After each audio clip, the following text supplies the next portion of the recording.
परिचय। बच्चों, आज मैं तुम्हें परमाणु की संरचना प्रकरण के विषय में बताऊंगा। परमाणु द्रव्य की मूलभूत इकाइयां हैं। हमारे चारों ओर की हर वस्तु परमाणुओं से बनी है। प्रारूपी परमाणु प्रोटॉनों के नाभिक का बना होता है और न्यूट्रॉन व इलेक्ट्रॉन इस नाभिक के परितः चक्कर लगाते हैं। शिक्षक महोदय, मेरा एक प्रश्न है। हमारे चारों ओर की वस्तुएं विभिन्न पदार्थों से बनी हैं, तो यह कैसे संभव है कि परमाणु द्रव्य की आधारभूत इकाइयां हैं? शाबाश, अच्छा प्रश्न है राकेश। जैसा कि तुम जानते हो कि सभी वस्तुएं विभिन्न सामग्रियों जैसे कि प्लास्टिक, रबर, लोहे इत्यादि से बनी होती हैं। इनमें अणुओं के विन्यास तथा प्रकार अलग अलग तरह के होते हैं तथा अणु या दो से अधिक परमाणुओं का समूह होता है। तो इस तरह से परमाणु ही मूलभूत इकाई हैं। छात्रों, आइए परमाणुओं के बारे में और अधिक चर्चा करें।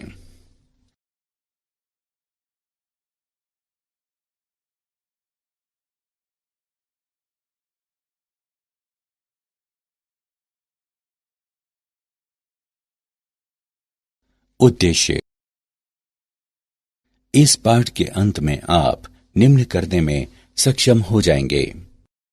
परमाणु के थॉमसन मॉडल को जानना, अल्फा कणों के प्रकीर्णन के प्रयोग का वर्णन करना, अल्फा कणों के प्रकीर्णन के प्रयोग को समझना, रदरफोर्ड के परमाणु मॉडल का वर्णन करना, इलेक्ट्रॉन की कक्षा को परिभाषित करना, परमाणुवीय स्पेक्ट्रम का विश्लेषण करना, हाइड्रोजन परमाणु के बोर मॉडल की विवेचना करना, हाइड्रोजन परमाणु के ऊर्जा स्तरों के बारे में जानना, हाइड्रोजन परमाणु के लाइन स्पेक्ट्रम का विश्लेषण करना, बोर के द्वितीय अभिगृहित का दे ब्रॉगली के स्पष्टीकरण के बारे में जानना।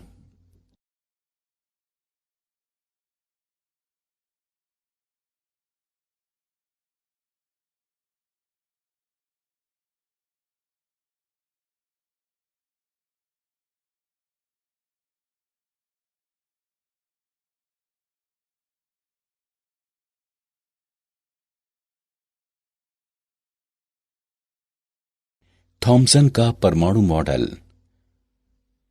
सन 1898 में जे थॉमसन ने परमाणु का एक मॉडल प्रस्तावित किया, जिसे प्लम पुडिंग मॉडल भी कहा जाता है। उन्होंने बताया कि परमाणु किसी धनात्मक तरल जैसे कि पुडिंग से भरा होता है, जिसमें इलेक्ट्रॉन इस तरह अंतःस्थापित रहते हैं जैसे कि तरबूज में बीज। गोलीय मॉडल की त्रिज्या लगभग 10⁻⁻8 सेंटीमीटर होती है।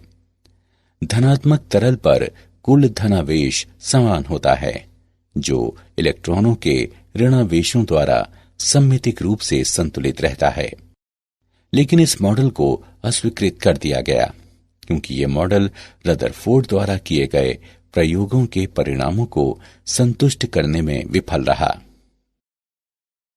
अल्फा कणों के प्रकीर्णन का प्रयोग। रदरफोर्ड ने धातु की पतली पन्नियों पर अल्फा कणों को प्रक्षेपित कराया और प्रक्षेपित कणों के विक्षेपण वाले पथों का अवलोकन किया। प्रायोगिक व्यवस्था। एक रेडियोधर्मी स्रोत से उत्सर्जित अल्फा कण लेड की ईंटों से गुजरकर एक संकीर्ण पुंज के रूप में संरेखित होते हैं। पुंज को धातु की एक पतली पन्नी पर प्रक्षेपित कराया गया, जिसकी मोटाई 2.1 गुणे 10⁻⁻7 मीटर थी। प्राकीर्णित अल्फा कणों का विक्षेप मापने के लिए एक घूर्णी संसूचक का प्रयोग किया गया, जिसमें जिंक सल्फाइड का एक पर्दा और एक सूक्ष्मदर्शी था। प्रेक्षण। अधिकांश अल्फा कण धातु की पन्नी से इस तरह सीधे गुजर जाते हैं जैसे वे रिक्त स्थान में गए हों।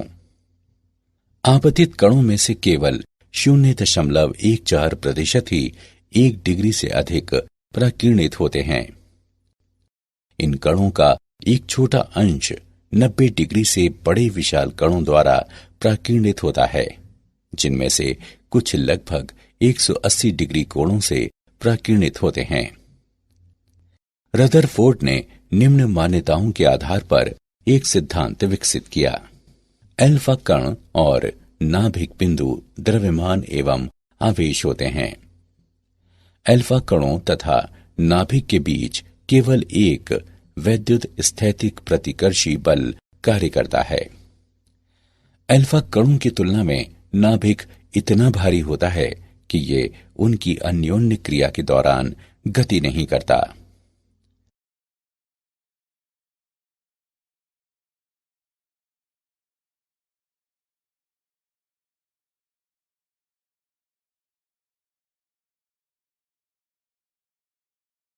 अल्फा कणों का प्रक्षेप पथ। चूंकि वैद्युत स्थैतिक बल 1/r वर्ग विचलित होता है, अल्फा कणों का प्रक्षेप पथ अति परवलयी होता है, जहां r अल्फा कण और नाभिक के बीच तात्क्षणिक पृथक्कन है। नाभिक तथा अल्फा कण की गति की आरंभिक रेखा के बीच की अभिलंबवत दूरी संघट्ट प्राचल कहलाती है। रदरफोर्ड ने थीटा प्रकीर्णन कोण से पर्दे पर पहुंचने वाले अल्फा कणों की संख्या n थीटा प्रति इकाई क्षेत्रफल परिकलित किया और पाया कि n थीटा साइन थीटा बटे 2 की घात 4 के व्युत्क्रमानुपाती होता है। कण तथा नाभिक के बीच की निकटतम दूरी से नाभिक का आकार लगभग 10 की घात -14 मीटर से लेकर 10 की घात -15 मीटर तक होने का पता चलता है। परमाणु से संबंधित कोई इलेक्ट्रॉन नाभिक के बाहर आपेक्षिक बड़े आयतन वाले माने गए। परमाणु में बड़ा खाली स्थान होने के कारण अधिकांश अल्फा कण पतली पन्नी से बिना विक्षेपित हुए निकल गए। रदरफोर्ड का परमाणु मॉडल। रदरफोर्ड के प्रकीर्णन के प्रयोग ने नाभिकीय परमाणु मॉडल को जन्म दिया। इसकी मुख्य विशेषताएं निम्न हैं। परमाणु में धनावेशित तथा भारी क्रोड होती है, जो नाभिक कहलाता है। परमाणु के आकार की तुलना में नाभिक बहुत ही कम स्थान घेरता है। नाभिक कई इलेक्ट्रॉनों से घिरा रहता है, जिससे परमाणु विद्युतिक रूप से उदासीन हो जाता है। इलेक्ट्रॉनों को नाभिक की ओर विद्युत बल आकर्षित करता है, जिसके विरुद्ध अपने स्थानों पर बने रहने के लिए वे नाभिक के परितः कक्षाओं में चक्कर लगाते हैं।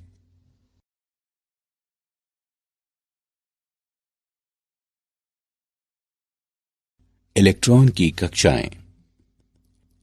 रदरफोर्ड के परमाणु के नाभिकीय मॉडल ने परमाणु को एक वैद्युतिक उदासीन गोले के रूप में चित्रित किया, जिसमें केंद्र में एक अत्यंत छोटा, भारी और धनावेशित नाभिक होता है, जो अपनी गतिशील रूप से स्थिर कक्षाओं में घूमते इलेक्ट्रॉनों से घिरा होता है। घूमते इलेक्ट्रॉनों तथा नाभिक के बीच आकर्षण का वैद्युत स्थैतिक बल इलेक्ट्रॉनों को उनकी कक्षाओं में बनाए रखने के लिए अपेक्षित अभिकेंद्रीय बल प्रदान करता है। Fe बराबर Fc। उनके संबंधित मानों को प्रतिस्थापित करने पर हम पाते हैं कि mv वर्ग गुणे r बराबर है 1/4 पाई एप्सिलॉन नॉट e वर्ग बटे r वर्ग। हम इस समीकरण को निम्नवत भी लिख सकते हैं।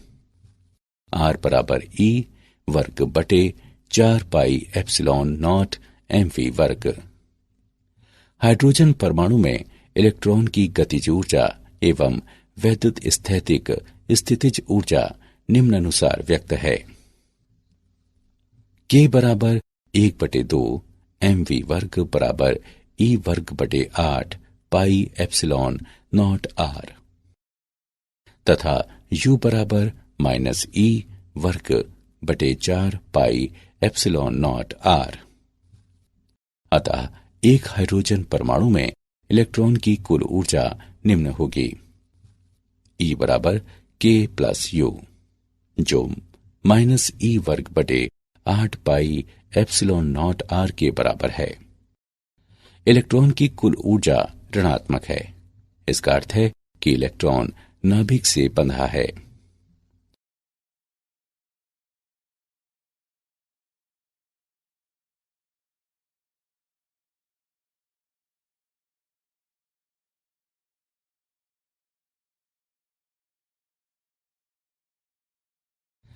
परमाणुवीय स्पेक्ट्रम। हाइड्रोजन जैसी गैस से भरी निर्वातित कांच नलिका में स्थित दो इलेक्ट्रोडों के मध्य पर्याप्त उच्च विभवांतर प्रयुक्त करके विद्युत चुंबकीय विकिरण उत्सर्जित किया जा सकता है। यदि उत्सर्जित रेखाओं का विश्लेषण किया जाए तो विविक्त रेखाओं की श्रृंखला देखी जाती है, जिसमें प्रत्येक रेखा एक विशिष्ट तरंग दैर्ध्य के संगत होती है। काली पृष्ठभूमि में चमकीली रेखाओं की ऐसी श्रृंखला उत्सर्जन रैखिक स्पेक्ट्रम कहलाती है। जब किसी गैस से श्वेत प्रकाश गुजरता है तो पारगत प्रकाश में कुछ काली रेखाएं होती हैं। ये काली रेखाएं गैस की सामग्री का अवशोषक रैखिक स्पेक्ट्रम कहलाती हैं। दृश्य क्षेत्र में रेखाओं का समूह बामर श्रेणी कहलाता है। ये रेखाएं निम्न समीकरण द्वारा वर्णित की जा सकती हैं: 1/लैम्डा बराबर r 1/2 वर्ग माइनस 1/n वर्ग। यहां n के मान 3, 4, 5 व इसी प्रकार अन्य हो सकते हैं तथा r रिडबर्ग नियतांक है, जिसका मान 1.097332 गुणे 10⁻7 प्रति मीटर होता है। दृश्य क्षेत्र के बाहर स्थित रेखाओं की अन्य श्रेणियां निम्न हैं: लाइमैन श्रेणी, जो निम्न रूप में व्यक्त है: 1/लैम्डा बराबर r 1/1 वर्ग माइनस 1/n वर्ग। यहां n के मान 2, 3, 4, 5 व इसी प्रकार अन्य हो सकते हैं। पाशन श्रेणी, जो निम्न रूप में व्यक्त है: 1/लैम्डा बराबर r 1/3 वर्ग माइनस 1/n वर्ग। यहां n के मान 4, 5, 6, 7 व इसी प्रकार अन्य हो सकते हैं। ब्रैकेट श्रेणी, जो निम्न रूप में व्यक्त है: 1/लैम्डा बराबर r 1/4 वर्ग माइनस 1/n वर्ग।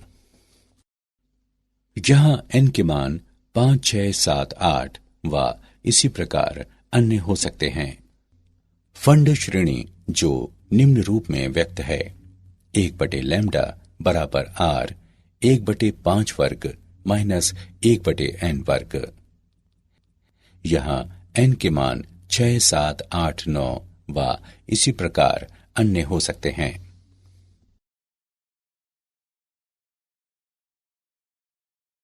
हाइड्रोजन परमाणु का बोर मॉडल।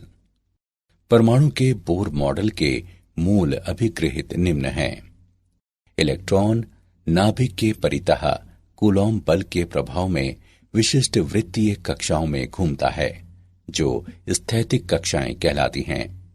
इन कक्षाओं में इलेक्ट्रॉन विद्युत चुंबकीय तरंगें उत्सर्जित नहीं करता, इसलिए परमाणु स्थायी रहता है। स्थैतिक कक्षाएं वे होती हैं जिनके लिए इलेक्ट्रॉन के कोणीय संवेग L का मान h/2 पाई का पूर्णांक गुणज होता है। L बराबर NH/2 पाई, जहां N कक्षा की क्वांटम संख्या के रूप में ज्ञात है तथा h प्लांक का नियतांक है। यदि इलेक्ट्रॉन एक स्थैतिक कक्षा से दूसरी स्थैतिक कक्षा में जाते हैं तो ये न्यू आवृत्ति का एक फोटॉन उत्सर्जित करता है जो EI माइनस EF बटे h द्वारा व्यक्त है। हाइड्रोजन परमाणु के लिए बोर कक्षाओं की त्रिज्या। हम जानते हैं कि हाइड्रोजन परमाणु के लिए वृत्तीय कक्षा की त्रिज्या E वर्ग बटे 4 पाई एप्सिलॉन नॉट mv वर्ग होती है। हमें nv कक्षा की त्रिज्या ज्ञात करनी है जो कोणीय संवेग पर बोर के क्वांटमीकरण नियम को संतुष्ट करती है। Ln बराबर m Vn और Rn का गुणनफल जो NH बटे 2 पाई के बराबर है, जहां n बराबर 1, 2, 3 और इसी प्रकार अन्य, तथा Vn इलेक्ट्रॉन की nv कक्षा में चाल है। इस समीकरण को निम्न रूप में लिखा जा सकता है। Vn बराबर NH बटे 2 पाई m Rn। उपरोक्त दोनों समीकरणों की तुलना करने पर हम वेग तथा nv कक्षा की त्रिज्या का व्यंजक प्राप्त करते हैं। Vn बराबर 1 बटे n गुणे E वर्ग बटे 2 एप्सिलॉन नॉट h तथा Rn बराबर n वर्ग गुणे h वर्ग एप्सिलॉन नॉट बटे पाई me वर्ग बराबर n वर्ग a नॉट, जहां a नॉट बराबर 0.529 एंगस्ट्रॉम।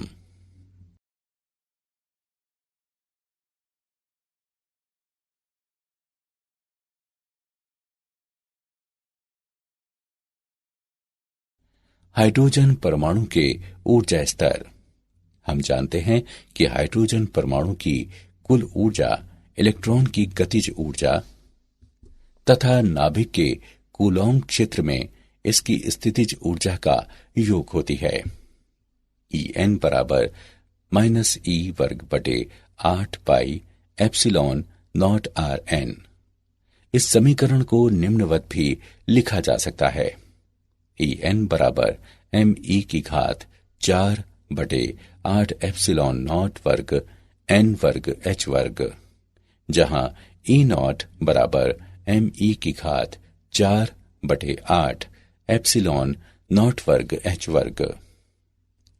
En बराबर 2.2 गुणे 10 की घात माइनस 18 जूल, जो 13.6 इलेक्ट्रोवोल्ट के बराबर है। उपरोक्त समीकरण को निम्नवत भी लिखा जा सकता है। En बराबर माइनस 13.6 बटे n वर्ग इलेक्ट्रोवोल्ट।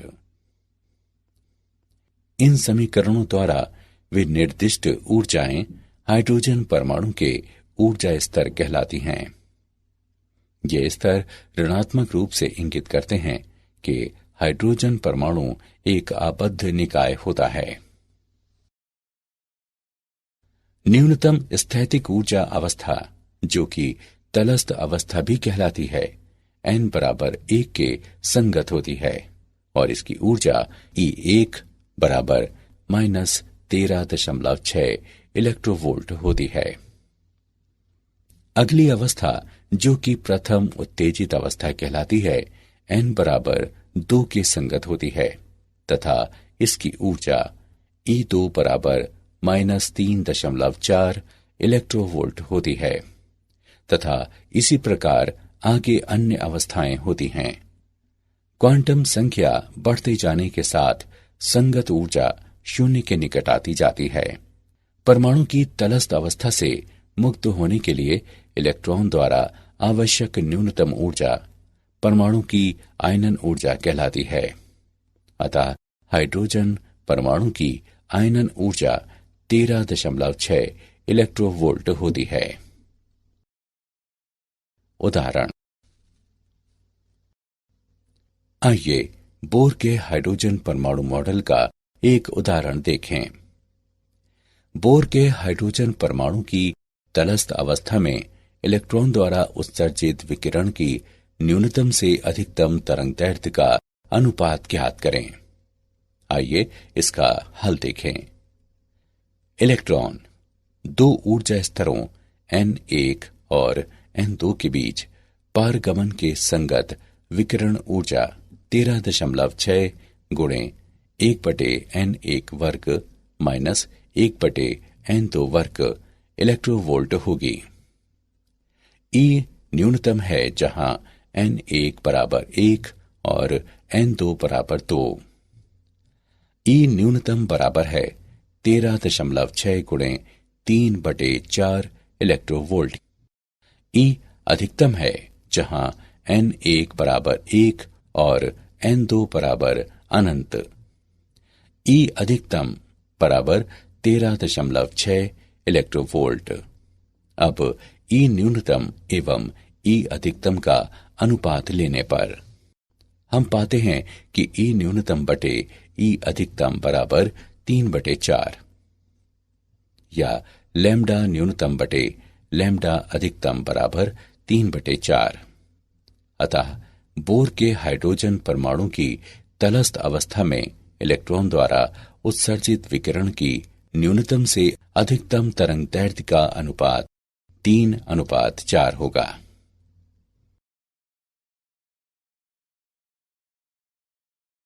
हाइड्रोजन परमाणु का लाइन स्पेक्ट्रम। परमाणुओं के निकाय में सामान्य तापमान पर अधिकांश परमाणु तलस्थ अवस्था में रहते हैं। यदि हाइड्रोजन परमाणुओं के ऐसे निकाय पर श्वेत प्रकाश डाला जाता है तो संक्रमित प्रकाश के विविध तरंगदैर्ध्यों वाले विकिरण नहीं होते। हाइड्रोजन का ये अवशोषण स्पेक्ट्रम लाइमैन श्रेणी के संगत होता है। इलेक्ट्रॉनों द्वारा विकिरण से ऊर्जा अवशोषित करने के पश्चात निम्नतर ऊर्जा अवस्थाओं से उच्चतर ऊर्जा अवस्थाओं में जाने पर अवशोषण स्पेक्ट्रम प्राप्त किया जाता है। अवशोषित विकिरण की आवृत्ति निम्न द्वारा व्यक्त है। h न्यू HL बराबर E उच्च माइनस E निम्न। कमरे के तापमान पर बहुत कम इलेक्ट्रॉन उच्च ऊर्जा अवस्थाओं n बराबर 2 और 3 में होते हैं। विभिन्न ऊर्जा स्तरों में इलेक्ट्रॉनों की संख्या तापक्रम द्वारा निर्धारित की जाती है। उच्चतर तापमान पर हाइड्रोजन के अधिक संख्या में इलेक्ट्रॉन n बराबर 2 स्तर में होते हैं। अवशोषण रेखाओं का तरंगदैर्ध्य उत्सर्जन रेखाओं के समान होता है। उत्सर्जित प्रकाश तथा अवशोषित प्रकाश की आवृत्ति परिकलित करने के लिए इस संबंध का उपयोग किया जाता है। E2 माइनस E1 बराबर h न्यू 12 जो Hc बटे लैम्डा 12 के बराबर है। बोर के क्वांटमीकरण के द्वितीय अभिग्रहित का दे ब्रॉगली द्वारा स्पष्टीकरण। दे ब्रॉगली ने कक्षा में घूमते इलेक्ट्रॉन के कोणीय संवेग पर क्वांटमीकरण प्रतिबंध की व्याख्या प्रस्तुत की। दे ब्रॉगली के अनुसार जब कोई इलेक्ट्रॉन एक परमाणु की स्थैतिक कक्षा में होता है तो ये एक प्रकार की अनुनादी स्थिति में होता है। इलेक्ट्रॉन के तरंग दैर्ध्य पर अनुनादी दशा के लिए आवश्यक होता है कि एक इसकी कक्षा की परिधि पर एक स्थायी तरंग बनाए रखी जाए।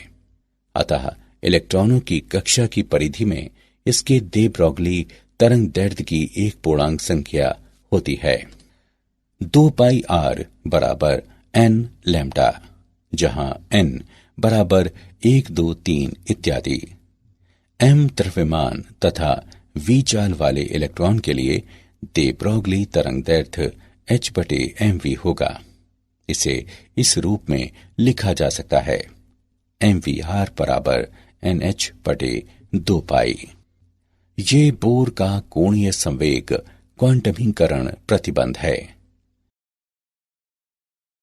क्या आप जानते हैं ब्रह्मांड में परमाणुओं की संख्या लिखने के लिए 10 से 80 शून्य लगाने होंगे। कुछ निश्चित दशाओं में परमाणुओं को 200 प्रकार के अल्पजीवी अवपरमाणविक कणों में विभक्त किया जा सकता है। नाभिक के कण विविध अन्य अति सूक्ष्म कणों से बने होते हैं जो क्वार्क कहलाते हैं। 1890 के दशक में वैज्ञानिकों का विचार था कि परमाणु बिलियर्ड की गेंदों की तरह ठोस होते हैं और पूर्णतः अविखंडनीय होते हैं। इलेक्ट्रॉन प्रोटॉनों से 1836 गुने छोटे होते हैं, इसलिए इनका भार लगभग नगण्य होता है। सारांश। आइए हमने जो कुछ सीखा है उसे संक्षेप में दोहराएं। कण तथा नाभिक के बीच की निकटतम दूरी से नाभिक का आकार लगभग 10 की घात -14 मीटर से लेकर 10 की घात -15 मीटर तक होने का पता चलता है। परमाणु में धनावेशित तथा भारी क्रोड होती है जो नाभिक कहलाता है। परमाणु के आकार की तुलना में नाभिक बहुत ही कम स्थान घेरता है। नाभिक कई इलेक्ट्रॉनों से घिरा रहता है, जिससे परमाणु वैद्युतिक रूप से उदासीन हो जाता है। इलेक्ट्रॉनों को नाभिक की ओर विद्युत बल आकर्षित करता है, जिसके विरुद्ध अपने स्थानों पर बने रहने के लिए वे नाभिक के परितः कक्षाओं में चक्कर लगाते हैं।